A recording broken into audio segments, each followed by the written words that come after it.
this morning is reporting that the Interior Department has allowed political appointees to referee responses to FOIA requests, to interfere in them, something that raises real questions of illegality, going into everything from previous Secretary Zinke, who had a different view. I hope your view of the Department of Interior is different than his.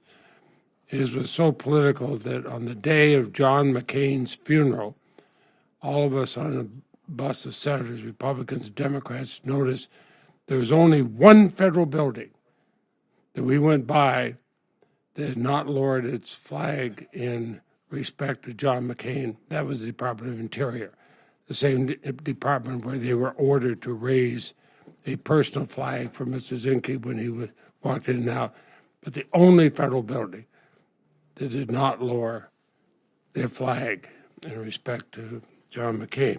But let me ask you this. What is the legal basis for the department's so-called awareness review process by which political appointees who are not in the traditional FOIA office are given the opportunity to weigh in and potentially influence responses to FOIA requests? Is there a legal basis for that? Well, there's certainly a legal basis for the employees to be made aware of the FOIA documentation or the response documentation. I'm talking about the people who are the experts in FOIA, and now they have political appointees coming in telling them what they. So first off, it's a process.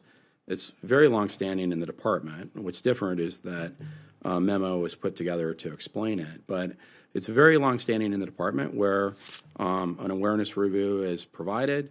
You get a look at the documents, say, hey, is anything in here that might not be responsive, might be privileged, and then you can go ask a lawyer about it. And that is a long-standing process. We definitely formalized it.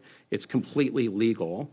What is troubling to me when I read that article this morning was the concept that it would be slowing the reviews down, because that's not what the policy says. The policy says basically you have a certain amount of time, and these go out. So you can still get it out on time, but I'm concerned not so much slowing down, but changing so it's not an honest answer.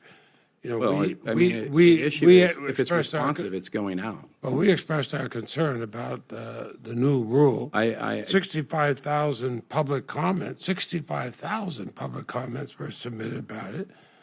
Why not just reconsider the proposed rule and rewrite it? So I think that I'm deciding that now. I think that the four specific concerns, first off, to me it was very significant that you did send a bipartisan letter with such strong and focused views. Of the four concerns that you raised, I think that you made four very specific and good points.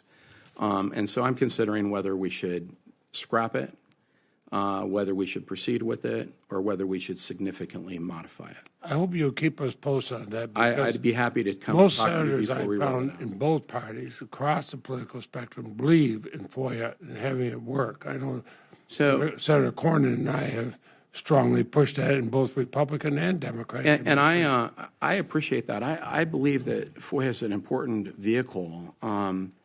What is, to be completely candid with you, some of the changes in the 2016 Act create significant and different burdens, and so it's trying to figure out how to optimize those burdens in the right and most responsible way, how to give some people some response instead of just having them queued forever, and so this is a process that was put together by some extraordinarily good career lawyers, and my view is we'll either come out with a very responsive policy or we won't move forward. Okay. And I appreciate your views on it. Keep me posted on that. My time is up. I am going to submit for the record, if I might, Madam Chair, that a question about the National Park Service is modifying longstanding procedures to nominate properties to the National Register of Historic Places. I mention that because it's not just a perfunctory question. This is very real to me, and I would hope that you would look at the question I'll and give me respond a to it, sir. response. I'll respond to it. Thank you. Thank you, Madam Chair. Of course, Senator Leahy, your question, and I'll